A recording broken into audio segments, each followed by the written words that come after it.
হযরত ওমর রাদিয়াল্লাহু তাআলা আনহু 9 বছরের জন্য খেলাফতের দায়িত্ব গ্রহণ করলেন। কয় বছর? 9 বছর ছিলেন ক্ষমতায়।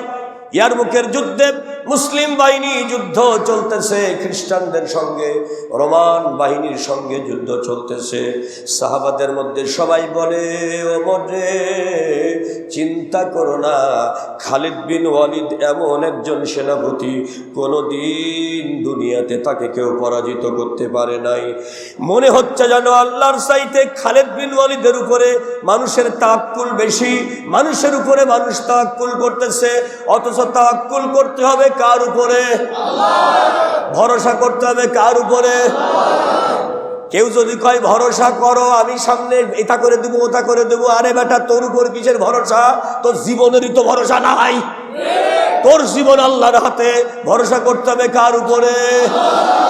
হযরতে ওমর সাহাবাদেরকে জুমার নামাজে দাঁড়াইয়া বললেন, সাবধান হয়ে যাও, যারা খালিদ বিন ওয়ালিদের উপরে তাওয়াক্কুল করো আল্লাহরে বাদ দিয়া, তাহলে তোমাদের ঈমান নতুন করে ঈমান গ্রহণ করতে হবে, তওবা করতে হবে, কারণ তাওয়াক্কুল করতে হবে কার উপরে? ইন্নী তাওয়াক্কালতু আলাল্লাহ রাব্বুনা ওয়া রাব্বুকুম। সব নবীরা এই কথাই বলেছে। আসতেছে আসতেছে আখেরি নবী, অপরাধ যা কিছু দুনিয়ায় চলমান, ওই নবী আসবে যেদিন বন্ধ হয়ে যাবে, সেদিন সেদিন আল্লাহর দিন কায়েম হবে। তাওরাতের নবী মূসা কালিমুল্লাহ, তাওরাতের নবীর নাম কি? নবীর জন্মের 2500 বছর আগে জাতির লোকদেরকে ডেকে বললেন, when the God people, অবিশ্বাসী, আল্লাহকে যারা মানে না, এই জনগণ ভালো করে শোন, contaminated and amendment my book, আমার জীবিত থাকতেই তোরা আল্লাহর কিতাব তাওরাতকে মানবি না, এটা আমি জানি। অ্যামেন্ডমেন্ট করে দিবি, হারামটাকে হালাল বানাবি, হালালটাকে হারাম বানাবি, বৈধতা দিবি। আমি নবীরে মানবি না, তোরা নেতাকে মানবি। নেতারা কুত্তা খায়, শুয়ার খায়, চুরি ডাকাতির মাল খায়, লুটপাট করে, ডাকাত, চোর, লম্পট, জেনার ব্যবসা যারা করে, মাইয়া লোক দিয়া জেনার ব্যবসা করে, তার কমিশনটা হেরা নয়। ঠিক না বেঠিক? কিন্তু আমি নবী বলতেছি, শুকর হারাম, আল্লাহর বিরুদ্ধে যাওয়া হারাম, সুদ হারাম, মদ হারাম, জিনা হারাম, কিন্তু আমার কথা তোরা মানবি না। এমন একজন নবী পৃথিবীতে আসবে আমার পরে, তার নাম হবে মুহাম্মাদুর রাসূলুল্লাহ। সেই নবী যখন আসবে, তখন গোটা পৃথিবীর মানুষ তাকে মানতে বাধ্য হবে। তার উম্মতেরা দেশে দেশে আল্লাহর দিন কায়েম করে হারামকে হারাম বলে ঘোষণা করবে, আইন তৈরি করবে, আর হালালকে হালাল বলে বাস্তবায়ন করবে। জোরে বলুন সুবহানাল্লাহ। পৃথিবীর কেউ তাদেরকে ঠেকাইতে পারবে না। এ কথা কইছে মুসা নবী, নবীর জন্মের 2500 বছর।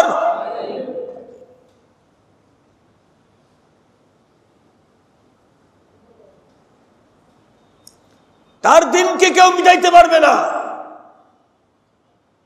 আল্লাহর ইসলামকে কেউ মিটাইতে পারবে? যে বেটা চেষ্টা করবে সেই ধ্বংস হবে। কথাটা আসতে কইলেন কে? কোনো সন্দেহ আছে? 33 বছর আগে বাবরি মসজিদ ভাঙ্গা আমাদের মোদি বিরাট পাওয়ার দেখাইছিল, উনি আবার তার নেতৃত্ব দিছে। ভারতে বাবরি মসজিদ এখন নতুন কইরা তৈরি হইতেছে, টাকা গোনার জন্য এখন 300 লোক লাগতেছে, জনগণ হাজার হাজার কোটি টাকা দিতেছে, বাবরি মসজিদ আবার নির্মাণ করব। মোদি ক্ষমতায় বসে আছে, ঠেকাবার ক্ষমতা, ঠেকাইতে গেলে জুতার বাড়ি ছাড়া উপায়। আবার সেই আল্লাহর ঘর নির্মাণ হইতেছে, সুবহানাল্লাহ কইবেন না? তাহলে আসল ক্ষমতার মালিকের নাম। ভারতে মুসলমানের সংখ্যা বর্তমানে 30 কোটির উপরে। 1000 কইরা টাকা দিলেও 30,000 কোটি টাকা হইব। মোদিরে কইছে তুই যদি বাধা দেওয়ার চেষ্টা করিস 30 কোটি মুসলমান ঝাঁপ দিব না, লাঠি নিয়ে রাস্তায় নামবো, তুই কোন দিক দিয়ে পালাইবি তা বুঝতে পারবি না। আর একবার কোন সুবহানাল্লাহ। কারণ ধৈর্যের একটা সীমা আছে। সীমা পার কইরা আমাগো দেশের যেটা সীমা পার করছিল ওইটা আবার ওই দেশে যাইয়া আছে। এটা কথা কয় না, হে বেটিও যায় ওই জায়গায় বলছি, যে জবর যা।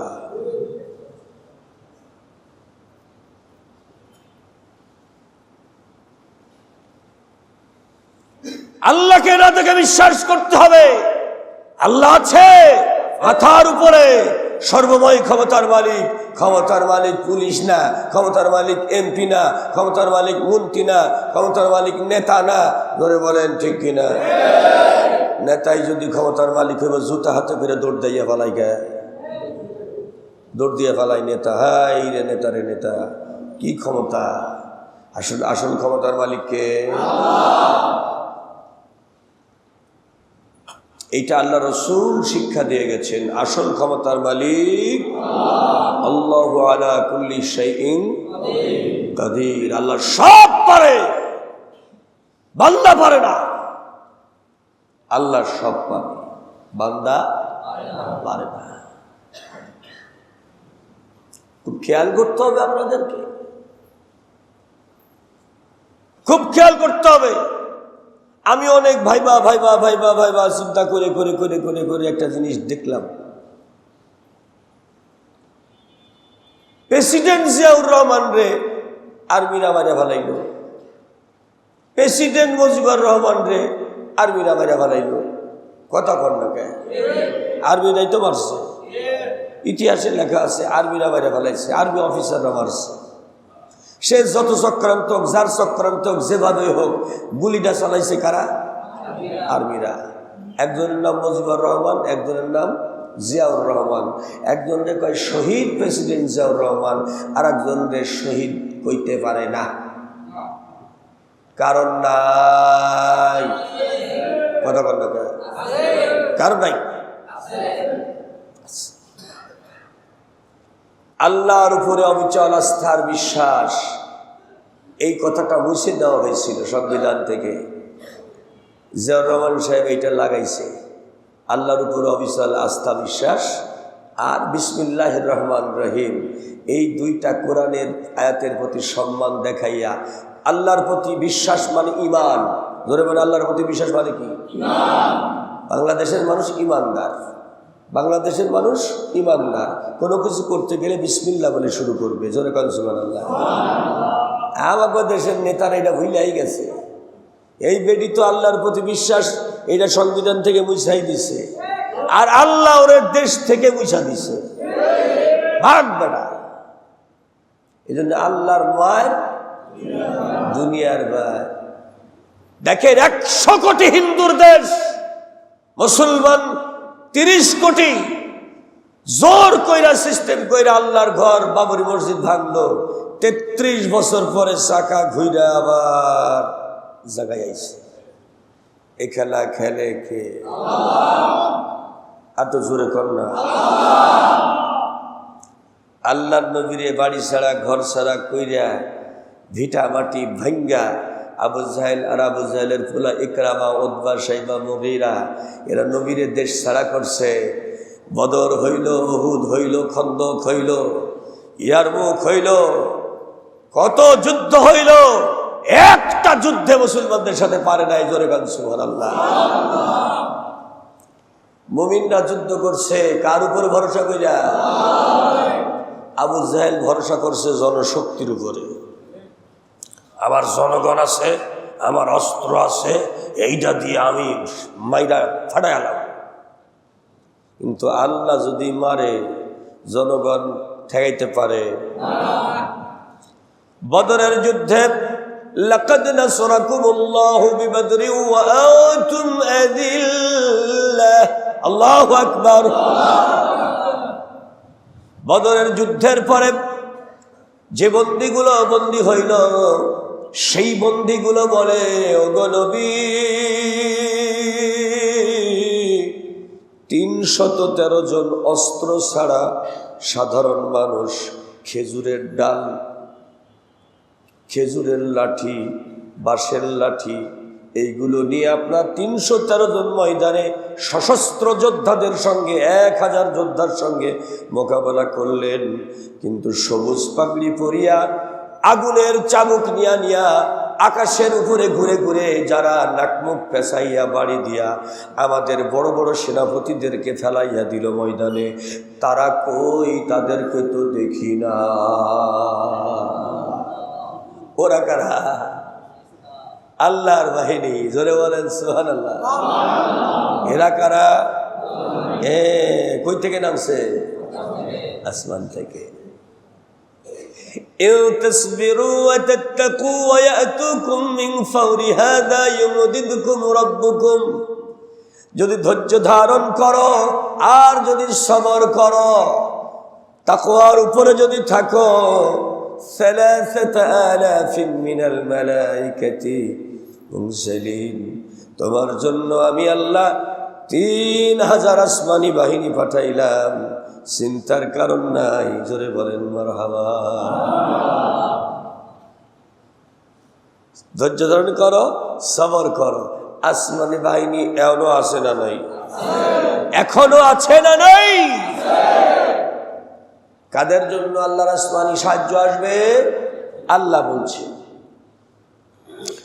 ইন্নাল্লাযীনা ক্বালু রাব্বুনাল্লাহ, যারা এই দুনিয়াতে আল্লাহকে মানে, আল-আইনদাতা বিধানদাতা লালনকারী পালনকারী হিসাবে, সুম্মা ইসতাকামু, এই কথার উপরে আল্লাহ যে বিধানদাতা, আল্লাহ যে সব কিছুর মালিক, এই কথার উপরে যারা আল্লাহর উপরে অবিচল থাকে, তাতানাজ্জালু আলাইহিমুল মালাইকা, তাদেরই সাহায্যের জন্য আল্লাহর আসমানি ফেরেশতা নাজিল হয়। আল্লা তাখাফু ওয়া লা তাহজানু ওয়া আবশিরু বিল জান্নাহ আল্লাতী কুনতুম তুআদুন।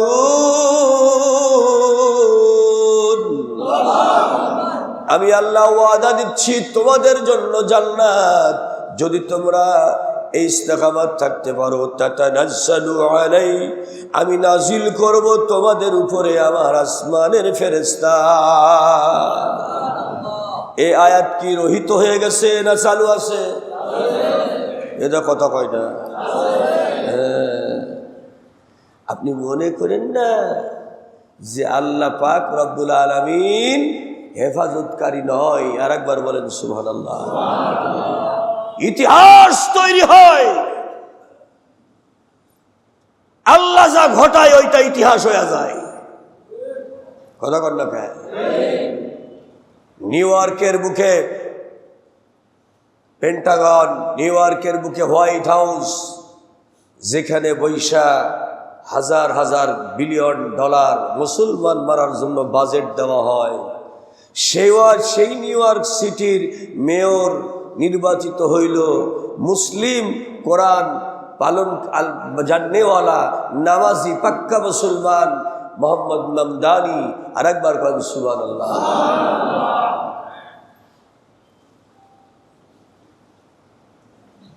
তিনি গিয়া হোয়াইট হাউসে ট্রাম্পের সামনে কয়, you are a most criminal, তুমি একটা বড় ধরনের সন্ত্রাসী, তুমি আমাদের দেশের টাকা দিয়া মুসলমানদের মারতেছ, আর এই খেলা খেলতে দিব না। তুমি আমেরিকার প্রেসিডেন্ট আর আমি আমেরিকার রাজধানী নিউ ইয়র্কের বাদশাহ। কোরআন পড়ার কারণে, কোরআন বলার কারণে গোটা পৃথিবীতে মুসলমানদের উপরে অত্যাচার করো, তুমি ট্র্যাম্প। আর আমি বলছি নিউ ইয়র্কের প্রতিটি স্কুলে কোরআন শিক্ষা বাধ্যতামূলক করা হবে, তুমি ঠেকাইও। আর প্রশ্ন কর, রাজধানীতে বৈশা মেয়র সাহেব আমেরিকার প্রেসিডেন্টের সামনে কয় কোরআন প্রতিটা স্কুলে বাচ্চারা পড়বে, যেখান থেকে কোরআন উৎখাতের বাজেট দেওয়া হয় সেখানে কোরআন প্রতিটা শিক্ষা প্রতিষ্ঠানে পড়া বাধ্যতামূলক করতেছে। নিউ ইয়র্কের মেয়র প্রেসিডেন্টের কিচ্ছু করার নাই। আরেকবার বলেন সুবহানাল্লাহ। বাংলাদেশেও এমন হইতে, আর আসতে কর, বাংলাদেশেও এমন হইতে। নিউ ইয়র্কের রাজধানীতে যদি প্রতিটা প্রতিষ্ঠানে কোরআন শিক্ষার ব্যবস্থা হয়, বাংলাদেশ দ্বিতীয় বৃহত্তম মুসলমানের দেশ, এই দেশে প্রতিটা স্কুলে কোরআন শিক্ষা বাধ্যতামূলক করা যাইতে পারে না? এটা তো প্রথম ফরজ ছিল রে ভাই। সন্তানকে বাবা প্রথম কোরআন শিখাবে, তারপর যা থেকে শিখুক। জোরে বলেন ঠিক না? ডাক্তার হইব, ইঞ্জিনিয়ার হইব, মন্ত্রী হইব, এমপি হইব, কিন্তু কোরআন জানবে। জোরে বলেন সুবহানাল্লাহ। কোরআন জানবে সে, কোরআন থাকবে তার কলিজায়। আরেকবার বলেন কি থাকবে? নবীর সাহাবারা কেউ ডাক্তার, কেউ ইঞ্জিনিয়ার, কেউ সেনাপতি, বিভিন্ন রকমের মানুষ আল্লাহর নবীর সাহাবার কাফেলায়, কিন্তু ওদের মধ্যে ঈমান আছে, কোরআন আছে। জোরে জোরে বলেন ঠিক কিনা? ইয়ারমুকের ময়দানে খলিফাতুল মুসলিমিন হযরতে আবু বকরের সময়ে জিহাদের ময়দানে 30,000 সোলজার নিয়ে 3 লক্ষ কাফেরের মোকাবেলায় রওনা হইল। হযরতে খালিদ বিন ওয়ালিদ হল সেনাপতি। ইতিমধ্যেই হযরত আবু বকর দুনিয়া থেকে বিদায় নিয়েছেন, ইন্তেকাল হয়ে গেছে। জোরে বলেন আল্লাহু আকবার। খলিফা কে হবে রে? হযরতে আলী, হযরতে ওসমান সহ জলিল কদর সাহাবারা সমস্ত সাহাবাদেরকে ডেকে বললেন, হযরতে আবু বকর মনে করেন তিনি খলিফা ছিলেন। আল্লাহ রাব্বুল আলামিনের নবী যেমন জীবদ্দশায় আবু বকরকে দিয়ে 17 ওয়াক্ত নামাজ পড়াইয়া জাতিকে জানিয়ে দিয়ে গেছে আমার পরে ইমাম হবে আবু বকর, নবীও আবু বকরের পেছনে ইক্তেদা করে নামাজ পড়েছেন। তার মানে এটার দ্বারাই সাহাবাদের কানে চোখে আঙুল দিয়া বুঝাই দিলেন আমার পরে ইমামের দায়িত্ব, নেতার দায়িত্ব হবে আবু বকর। وَجَعَلْنَا لِلْمُتَّقِينَ إِمَامًا।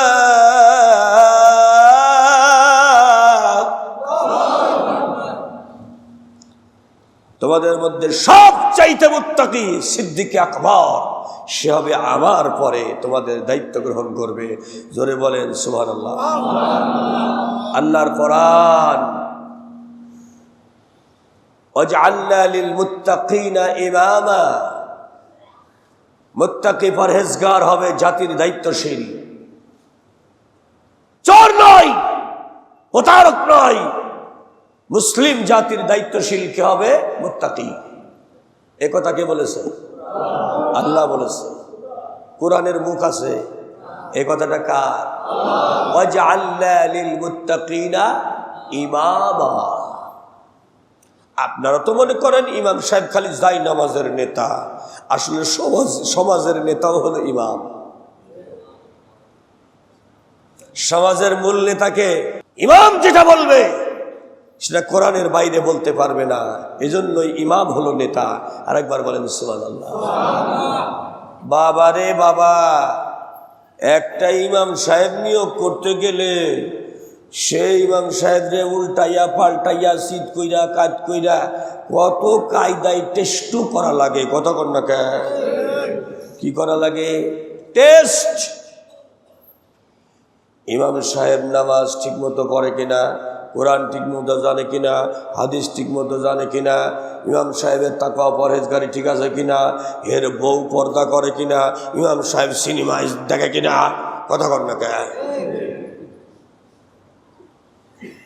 একটা মসজিদের ইমাম ঠিক করতে গেলে ইমাম সাহেব সুদ খায় কিনা, ইমাম সাহেব মদ খায় কিনা, বিড়ি খায় কিনা, এ কথা কয় না, এগুলো দেখে না। ইমাম সাহেব কোন দুর্নীতি করে কিনা, আরো কত কি। একটা মাত্র 500 মুসল্লি 1000 মুসল্লির একটা মসজিদে 5 ওয়াক্ত নামাজ পড়ার একটা ইমাম সাহেবের যদি এত কিছু দেখা লাগে, পাট থেকে মাথা পর্যন্ত দেখে, কথা বল না কে? ইমাম সাহেব যদি শার্ট পরে আর প্যান্ট পরে, মুসল্লিরা কই করে ফৈসকে হুজুর রে, ফৈসকে হুজুরের পিছনে নামাজ হইতো না, সঙ্গে সঙ্গে ফতোয়া দিয়ে দিব, কথা বল না কে? হারাম কিছু করছে, খালি একটা প্যান্ট পরছে আর খালি একটা শার্ট পরছে, আর অমনি কয় এই ফৈসকে হুজুর, এই হুজুরের পিছনে নামাজ হইব না, নামাজ পড়ুন না, বলতেন নয়া করে না। শ্যামবাজার থেকে স্লোগান, বাংলা বাজার থেকে স্লোগান, ঘাটের থেকে স্লোগান, এ চলতো না, কথা কর না কে? অপরাধটা কি করছে? শার্ট পরছে। আপনারা যে একদিন শার্ট আর প্যান্ট পরেন, হেঁটে কিছু হয় না। কে বা কারা দেখছে? ইমাম সাহেব এক লোক বিড়ি খাইতেছে, তার পাশে বসে আছে, কয় হা হা, ইমাম সাহেব মনে হয় তার লগে ছিল, দেখছি তো চলাফেরা ভালো না, বিড়ি খোরের পাশে বসেছিল, কথা কন না কে? আর আপনি নিজে বিড়ি খাইতেছেন, তাতে কিন্তু কোনো অপরাধ নাই। আর একবার বলেন ঠিক কিনা? ইমাম সাহেব আপনি সাবধান হয়ে যান, বিড়ি খোরের পাশে আপনি বসবেন কেন? আপনার খবরদার, আপনি ইমাম, আমরা এটা পছন্দ করি না। কইব না, কইব না, কইব।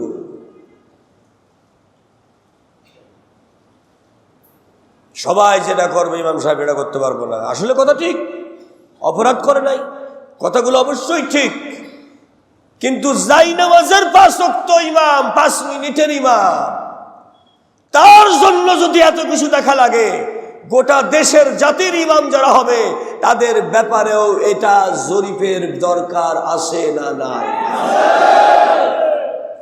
যেদিন মুসলমানের ঘুম ভাঙবে, যেদিন মুসলমান বুঝবে জাতির ইমামের চরিত্রটা ভালো হওয়া দরকার, ভালো চরিত্রবান ইমাম দায়িত্বশীল আমার দেশে দরকার, তাহলে এই দেশটা এমনি ভালো হয়ে যাবে। চোরের হাতে টাকা দিয়া যদি বলেন রেখা দাও বাবা, হেফাজত কইরা খোদার কসম হয়ে নিজেও পালাইব, টাকাগুলো লগে লইয়া যাইব।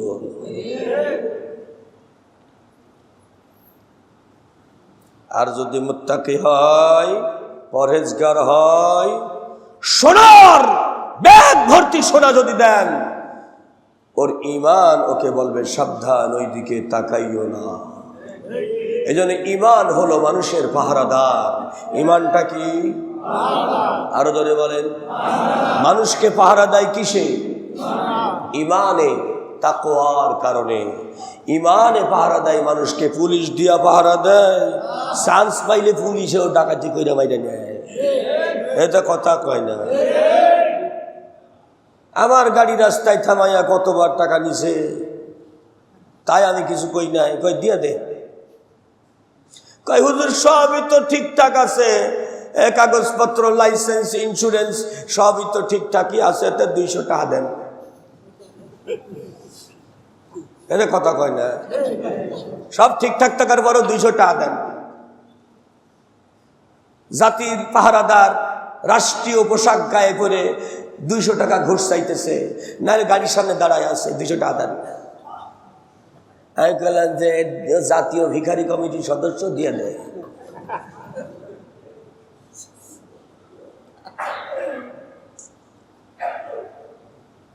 জাতীয় কি কমিটির সদস্য? ভিখারি হয়ে গেছে, দিয়া দে, দিয়া দে। ভিখারি বানাইছে কারা জানেন? পুলিশের নেতারা। চাকরি নেওয়ানোর সময় জমি বেচ্চা, বাপের গহনা বেচ্চা, মার গহনা বেচ্চা, ভিটা বন্দুক রেখা, তারপরে নেতার পকেটে 20 লাখ দেওয়ার পরে চাকরিতে সব কিছুতে ফিট, রেজাল্ট ভালো, তারপরও চাকরি দিত না। নেতা কইব যে আগে 20 লাখ দিবি তারপরে চাকরি করবো, ও সর্বশান্ত করে ভিখারি বানায়া তারপরে পোশাক পরায়া রাস্তায় দাঁড় করাই দিছে। তেও ভিক্ষা করবো না, করবো কি? এই সত্য কথাটা কোন ইমাম বলে না, কোন হুজুর বলে না, সদরঘাটের হুজুর খালি কয়। ওরে ভিখারি বানায় ফেলাইছে কিনা নেতারা, আর ঘুষ খাইছে হেতারা। এটা কথা কয় না, ঘুষ খাইছে হেতারা আর ও ভিখারি বানাইছে নেতারা। তে এখনো জাতির পাহারা দেবে না যে টাকা চলে গেছে ওইটা তুলবে? খালি তোলে, দিয়া যায়, এই দিয়া যায়। একটা গাঠটি যদি মাথায় নিয়ে যায় বা কোনো লোক যদি এদিক দিয়ে নিয়ে যায়, ওই মোড়ের উপরে 2 টাকা দিয়া যায়। অবশ্য আপনারা জানেন না এটা। এই সদরঘাটের থেকে একটা গাঠটি যদি নিয়ে যায় তা ওই মোড়ের উপরে 2 টাকা দিয়া যায়। আমি নিজে দেখছি সদরঘাটে এইসব নাই। হুজুর এত বড় ক্ষমতা, হুজুর এসব কথা কয়। আরে বেটা সত্য কথা, এটা তো ঘুষ, এইটা ঘুষ, এটা দুর্নীতি, এটা দুষ্টামি, এটা বন্ধ করতে হবে। আরেকবার বলেন ঠিক কিনা? ঘুষ নেওয়া ইসলামে হালাল না? না না, হালাল হালাল হালাল। এই জন্য বাংলাদেশে এইগুলো বন্ধ করতে, যারা কথা কইল না ওরা বন্ধের পক্ষে না, ওরা চালুর পক্ষে। চালু থাক, তাহলে আমরাও খাইতারুম, হেরাও খাইতারব। জোরে বলেন ঘুষ নেওয়া কি? পাশে খেয়াল করেন কেনা কই না, যে কইব না বুঝবেন ওটা ওই গ্রুপের লোক। ঘুষ নেওয়া কি? খারাপ লাগছে কথা? ঘুষ নেওয়া কি হারাম? ঘুষ বন্ধ করতে হইব। এখন সুদ বন্ধ করতে হইব। জোরে বলেন ঠিক কিনা? কিন্তু কি করবেন বাবা, 2 নবীর নাম একাই নিয়ে আমাদের দেশে সুদ চালু করে নোবেল প্রাইজ পাইছে। আসতে কইেন ঠিক, আপনি কিন্তু অ্যারেস্ট হয়ে যাইবেন। নবীর নাম নিছে 2টা, একটার নাম মোহাম্মদ আর একটার নাম ইউনুস। 2 নবীর নাম নিয়ে এবার সুদ চালু করে দিছে। সুদ আল্লাহর কোরআনে হালাল না? না না, হালাল। হুজুরে কইতেছে হালাল। ও তাহলে হুজুরে কইলে হইব না, কোরআনে কইতে হইব। ধরে বলেন ঠিক কিনা? আল্লাহর কোরআন বলতেছে ওয়াযারু মা বাকিয়া মিনার রিবা, বহুত খাইছস আর খাস না, সুদ খাওয়া ছেড়ে দে। সূরা বলেন আল্লাহু আকবার। এই সুদ বন্ধ হইব তখনই, কোরআন চালু হইব যখন। কেডা কেডা বেজার হয়েছেন আমি জানি না, কোরআনের কথা সোজা কইয়া দিলাম, রাইফেলের গুলির মতো সোজা যাইব। আপনি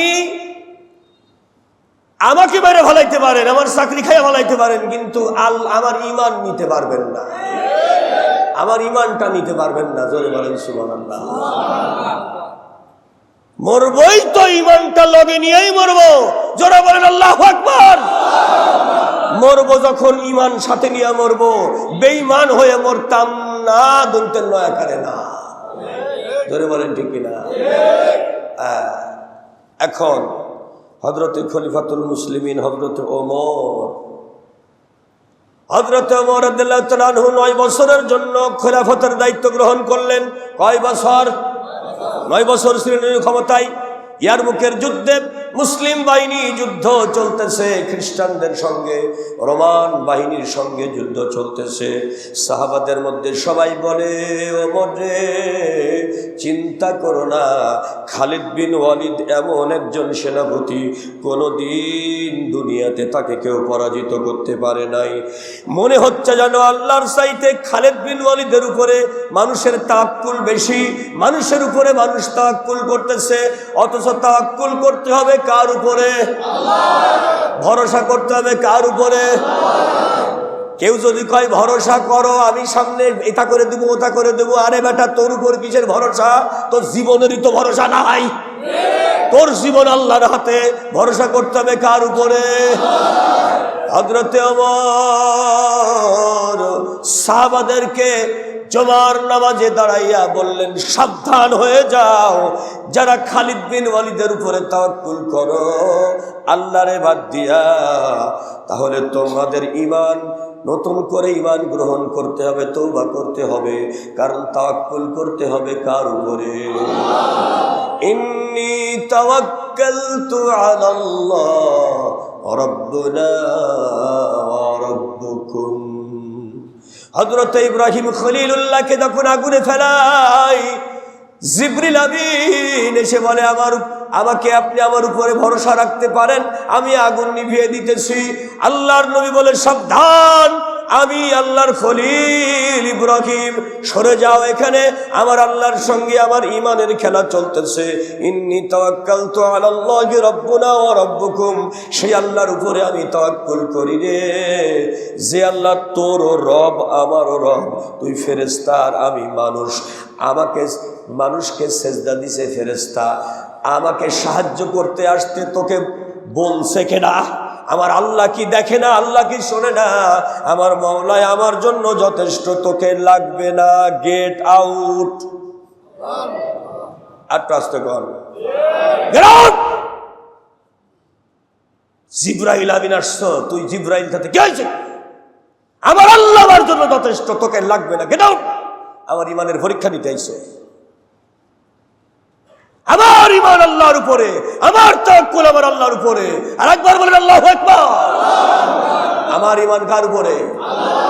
আমার তাওয়াক্কুল কার উপরে? কোন মানুষের উপরে? জিবরাইলকে ধমক দিয়ে সরাই দিয়েছে, গেট আউট। আমার ঈমানের পরীক্ষা চলতেছে, এখানে প্রেমের খেলা চলতেছে, রবেশ মাওলার সাথে তার বান্দার প্রেমের খেলা, মাঝখানে তুই আইছস কি ঘটকালি করতে? Get out. আমার ঈমান হরণ করতে আসছিস তুই, আমি চিনি না? আল্লাহ সব দেখে না, তাই না?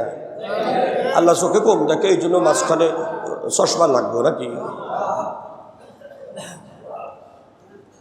আল্লাহ চোখে কম দেখে তাই মাঝখানে চশমা লাগবো আমার আপনার মতো? আল্লাহ কানে কম শোনে, এই জন্য মেশিন লাগবো? চলে যা। হযরত ওমর বলছে, খালিদ বিন ওয়ালিদের উপরে তোমরা তাওয়াক্কুল করছো, এই মুহূর্তে খালিদ বিন ওয়ালিদকে সেনাপতির দায়িত্ব থেকে বরখাস্ত করলাম। জোরে কান সুবহানাল্লাহ। খলিফাতুল মুসলিমিন আবু উবাইদাকে সেনাপতি নিযুক্ত করা হলো। খালিদ বিন ওয়ালিদ সাধারণ সৈনিক, তার সেনাপতির তরবারি, সেনাপতির ব্যাজ, সেনাপতির দায়িত্ব সবকিছু আবু উবাইদাকে বুঝিয়ে দিবে, আর সে হবে সাধারণ সৈনিক। আর একবার বলেন সুবহানাল্লাহ। সেই যুদ্ধে মুসলমানরা যেতে নাই। কোন কি? হযরতে খালিদ বিন ওয়ালিদের কাছে সংবাদ চলে গেল। আপনার কাছে সংবাদ কয়টা নিয়ে আসছি? এক নাম্বার সংবাদ, হযরত আবু বকর দুনিয়া থেকে বিদায় হয়েছে। 2 নম্বর সংবাদ, আবু বকরের দায়িত্ব ওমর রাদিয়াল্লাহু তাআলা আনহু গ্রহণ করেছে। 3 নম্বর সংবাদ হইল, এই মুহূর্ত থেকে আপনাকে সেনাপতির পদ থেকে গেট আউট, বরখাস্ত করা হলো। আপনার বেল্ট, সেনাপতির বেল্ট, পোশাক, তরবারি, ঢাল যা কিছু আছে সব খোলেন। 4 নম্বর খবর হইল, আবু উবাইদা লাব্বাইক, এদিকে আসো, খলিফার নির্দেশ, আল্লাহর হস্তে এই সেনাপতির দায়িত্ব তোমার মাথায় অর্পণ করা হলো। খালিদ বিন ওয়ালিদ সাধারণ সদস্য, সেনাপতির দায়িত্ব পালন করবে তুমি। আর একবার বলেন আল্লাহু আকবার।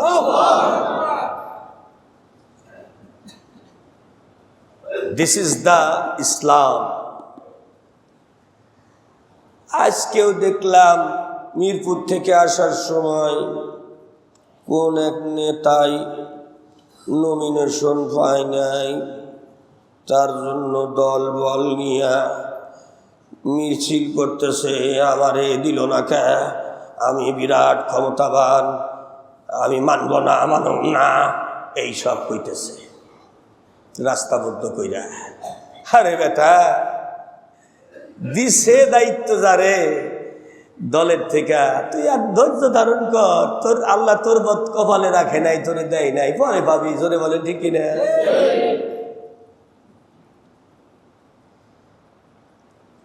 রাস্তার মধ্যে মিছিল লাগাইছে, ইসলামের মধ্যে এই হিসাব নাই। একটা কথা, ইমানের সাথে যার উপরে দায়িত্ব আসবে সেটা সে পালন করবে, আর যখন বলবে তুমি সরে যাও, সরে যাবে। ব্যাস, this is the rule of Quran. আরেকবার বলেন সুবহানাল্লাহ। তাহলে আপনি চিন্তা করছেন ইসলাম কি জিনিস? ইসলামের স্বাদ আপনি আমি পাইনি, যার কারণে আল্লাহর রহমতটা আসে না। রহমত আসমানে রেডি হয়ে আছে, আমরা নিতে পারি না। আমাদের যেই পাত্রের মধ্যে মধুটা নিব, ওই পাত্রটাই ফুটা হইয়া গেছে। এই জন্য পাত্রটা ঠিক করেন, ওর মধ্যে দুধ মধু যাই দেবেন তা থেকে যাবে। আর যত মধু দেন আর দুধ দেন, তলা যদি ফাঁকা থাকে ওই দিবেন যাইব না। মিশা কইলা? আরো জোরে বলেন মিশা কইলা? মূল পাত্র হলো ঈমান। বিশ্বাস নাই, সেনাপতি কথা কইতেছেন, বুঝতেছেন না? সেনাপতি মানে কি? সেনাবাহিনীর প্রধান। সে যদি ইচ্ছা করত 30,000 সোলজার নিয়ে ঘুইরা ওমরকে বলতে পারতো যে তোমাকে খেলাফতের দায়িত্ব থেকে আমি সরাইয়া দিলাম, অস্ত্র আমার হাতে। ধরে বলেন পারত না? আমাদের দেশে এইগুলো হয় নাই। ইতা কথা কয় না, হয় নাই মানে কি? এক বেটায় খেলা করতেছে গল্ফ ক্লাবে, তারে জোর কইরা ধইরা হাতাশিং কইরা নিয়ে আসা, কয় আপনি অসুস্থ, আপনি ডাক্তাররা কইছে আপনি হাসপাতালে ভর্তি হন। কথা কন না কে? আর সেই বেটা কইতেছে আমি তো খেলা করতেছি, গল্ফ খেলতেছি, আমি সেনাকুঞ্জের মধ্যে গল্ফ খেলতেছি, আমি অসুস্থ। কিরা কইল? বলে চুপ, ডাক্তারের সাথে বেশি বুঝিস। ডাক্তার কইছে তুই অসুস্থ, চল তোর হাসপাতালে ভর্তি হইব। যে অসুস্থ সে নিজেই জানে না। ইতা নাটক আমাদের দেশে হয় না, হয়েছে না? কথা কয় না? High high high high high, এই নাটক দিয়া দেশটারে সর্বনাশ করে ফেলাইছে। আহা, এই বাটপারে হাজার হাজার কোটি টাকা উৎসব করছে, আনন্দ করছে। প্রিয় হাজারিন, কোরআন হাতে নিয়ে বলছি, এদেশের মধ্যে যা কিছু হয়েছে আমাদের চোখের সামনে এটা ইতিহাস হয়ে থাকবে। যে ব্যক্তি অসুস্থ সে নিজেই জানে না যে আমি অসুস্থ, কই চলেন আপনারা এখন হাসপাতালে ভর্তি হইব। প্রেসক্রিপশন দিয়া গেছে ভারতের থেকে আইসা, কথা কয় না? ভারতের থেকে আইসা প্রেসক্রিপশন দিয়ে গেছে, ওরে হাসপাতালে ভর্তি কইরা ব্যাস কাম সাইডা ফেলাও হয়ে গেল। হযরত ওমরের সময়ে, খলিফার সময়ে, রসুলের সময়, আবু বকর, ওমর, ওসমান, আলী আল্লাহর কোরআন দিয়া রাষ্ট্র চালাইছে, অর্ধ পৃথিবী চালিয়েছে, কোন নাটক চলে নাই সেখানে। জোরে বলেন সুবহানাল্লাহ। হয়তো বাংলাদেশে এমন পরিবেশ তৈরি হবে, বাংলাদেশেও কোথাও কোনো নাটক চলবে না। নাটক চলবে না, কোনো নাটক চলবে না। অরিজিনাল যেটা সেটাই হইব। আর একবার বলেন সুবহানাল্লাহ। আরো জোরে বলেন সুবহানাল্লাহ। আরো জোরে বলেন আল্লাহু আকবার। এজন্য লাগবে ওয়াজআলনা লিল মুত্তাকিনা ইমামা। জোরে বলেন ঠিক কিনা? আহারে, ভালো মানুষ যেগুলো, সেগুলোকে মাইরা ফেলেন। দেশ প্রেমিক, দেশকে যারা ভালোবাসে, এই অফিসারগুলোকে মাইরা ফেলাইল। দেশকে যারা ভালোবাসে, জীবন দিতে পারে দেশের জন্য, এই অফিসারগুলো বাচ্চা বাচ্চা বাচ্চা বাচ্চা মাইরা ফেলাইল। মোদি দাদা ওইখান থেকে বসে কারে কারে মারতে হইব তালিকা দেয়। জোরে বলেন ঠিক কিনা? তালিকা পাঠায় ওখান থেকে, অমুকরে মেরে ফেলা, ওরে মেরে ফেলা, অমুকরে মেরে ফেলা, অমুকরে মেরে ফেলা, আর বাংলাদেশে মেরে ফেলায়। ওইটা আর সামনে হইব। এই জন্য সচেতন হওয়ার দিন এসেছে। সচেতন হন, দেশটাকে ভালোবাসেন। আল্লাহ রাব্বুল আলামিন আপনাকে এই সোনার বাংলা দিয়েছে, এই দেশটাকে দিয়েছে। এই দেশটা এত সুন্দর দেশ পৃথিবীতে না, যেখানে একটা ধানের বীজ ফেলাইলে সাথে সাথে চারা জন্মায়া যায়। আমি অনেক দেশে গেছি, দেখি না এত সুন্দর দেশ। জোরে বলেন আল্লাহু আকবার। এই জন্য আগামী দিন ইমানের সাথে আল্লাহর উপরে তাওয়াক্কুল করবেন, ইমানের সাথে আর আল্লাহর পথে চলবেন। আল্লাহর কোরআন, আল্লাহর দ্বীন এই জমিনে ইমান যেন ঠিক থাকে সবার, সেই পরিবেশটা তৈরি আমরা সবাই মিলে করব ইনশাআল্লাহ। আল্লাহ পাক আমাদের তৌফিক দেন, সকলে বলি আমিন।